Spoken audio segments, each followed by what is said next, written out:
The Blue Light. There was once on a time a soldier who for many years had served the king faithfully, but when the war came to an end could serve no longer because of the many wounds which he had received.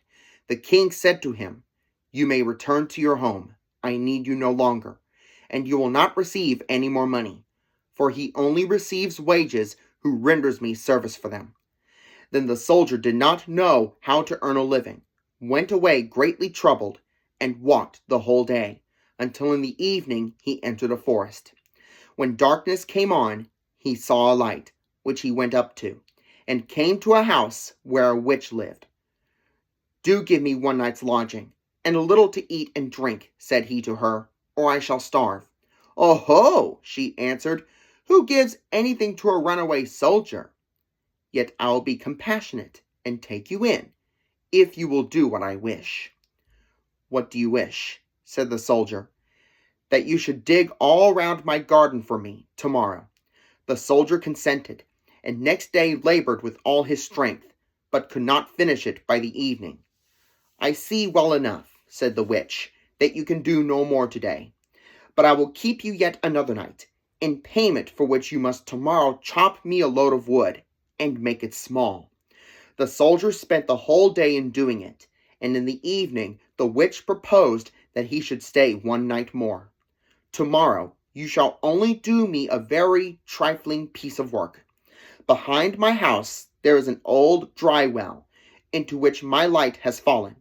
It burns blue, and never goes out, and you shall bring it up again for me." Next day the old woman took him to the well, and let him down in a basket. He found the blue light, and made her a signal to draw him up again. She did draw him up, but when he came near the edge, she stretched down her hand and wanted to take the blue light away from him. "No," said he, perceiving her evil intention, "I will not give you the light until I am standing with both feet upon the ground." The witch fell into a passion, let him down again into the well, and went away. The poor soldier fell without injury on the moist ground, and the blue light went on burning. But of what use was that to him? He saw very well that he could not escape death. He sat for a while very sorrowfully. Then suddenly he felt in his pocket and found his tobacco pipe, which was still half full. "This shall be my last pleasure," thought he, pulled it out, lit it at the blue light, and began to smoke. When the smoke had circled about the cavern, suddenly a little black dwarf stood before him and said, "Lord, what are your commands?" "What commands have I to give you?" replied the soldier, quite astonished. "I must do everything you bid me," said the dwarf. "Good," said the soldier. "Then in the first place help me out of this well." The dwarf took him by the hand and led him through an underground passage, but he did not forget to take the blue light with him. On the way, the dwarf showed him the treasures which the witch had collected and hidden there, and the soldier took as much gold as he could carry. When he was above, he said to the dwarf, "Now go and bind the old witch, and carry her before the judge."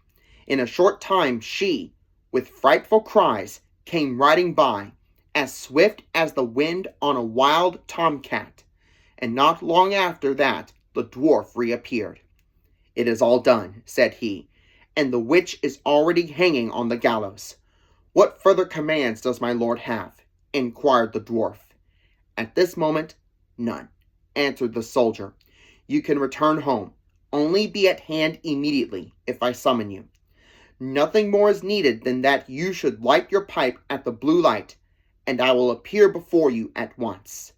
Thereupon he vanished from his sight. The soldier returned to the town from which he had come. He went to the best inn, ordered himself handsome clothes, and then bade the landlord furnish him a room as handsomely as possible.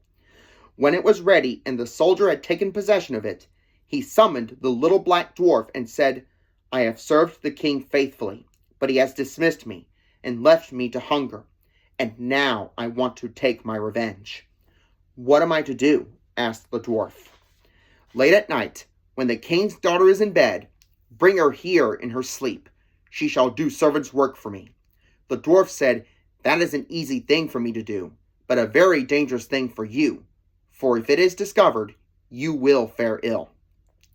When 12 o'clock had struck, the door sprang open, and the dwarf carried in the princess. "Aha! Are you there?" cried the soldier. "Get to your work at once. Fetch the broom and sweep the chamber." When she had done this, he ordered her to come to his chair, and then he stretched out his feet and said, "Pull off my boots for me." And then he threw them in her face, and made her pick them up again, and clean and brighten them. She, however, did everything he bade her, without opposition, silently and with half-shut eyes. When the first cock crowed, the dwarf carried her back to the royal palace, and laid her in her bed. Next morning, when the princess arose, she went to her father, and told him that she had had a very strange dream. "I was carried through the streets with the rapidity of lightning," said she, "and taken into a soldier's room, and I had to wait upon him like a servant, sweep his room, clean his boots, and do all kinds of menial work. It was only a dream, and yet I am just as tired as if I really had done everything." "The dream may have been true," said the king. "I will give you a piece of advice. Fill your pocket full of peas, and make a small hole in it, and then if you are carried away again, they will fall out and leave a track in the streets." But unseen by the king, the dwarf was standing beside him when he said that, and heard all. At night, when the sleeping princess was again carried through the streets, some peas certainly did fall out of her pocket, but they made no track, for the crafty dwarf had just before scattered peas in every street there was. And again the princess was compelled to do servant's work until the cock crowed.